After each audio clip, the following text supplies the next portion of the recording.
Wednesday, January 21, 2026. Our devotional is entitled Hope for the Hopeless. Let the wicked forsake his way, and the unrighteous man his thoughts. And let him return unto the Lord, and he will have mercy upon him.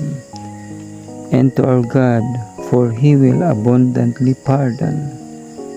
For my thoughts are not your thoughts, neither are your ways my ways, said the Lord. Isaiah 55 verse 7 and 8. It is your thought that your mistake and transgression have been so grievously that the Lord will not have respect unto your prayers, and will bless and save you. The closer you come to Jesus, the more faulty you will appear in your own eyes.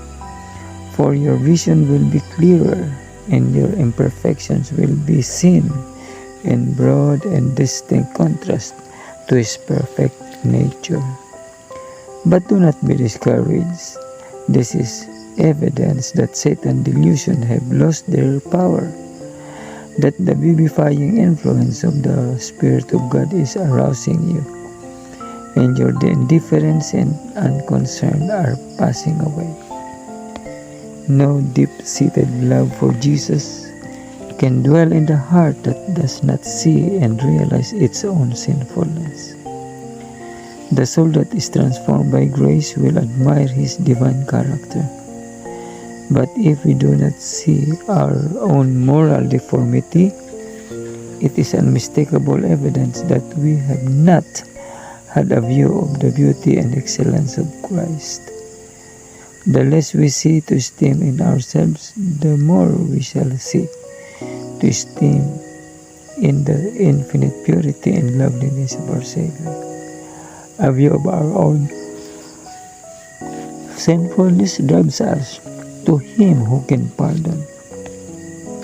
God does not deal with us as finite men deal with one another.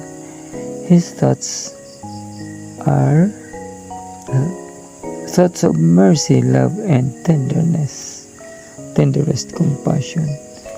He will abundantly pardon. He says, I have blotted out as a thick cloud the transgression. Look up, you who are tried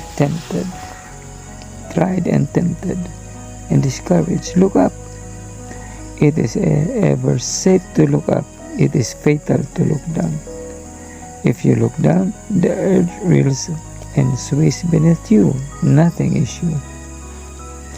But heaven above you is calm and steady, and there is divine aid for every climber.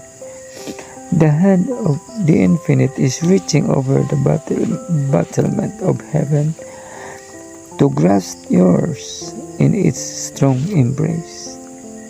The mighty helper is nigh to bless. Lift up and encourage the most erring, the most sinful, if they will look to Him by faith. But the sinner must look up. This is taken from the book Our High Calling by Ellen G. White.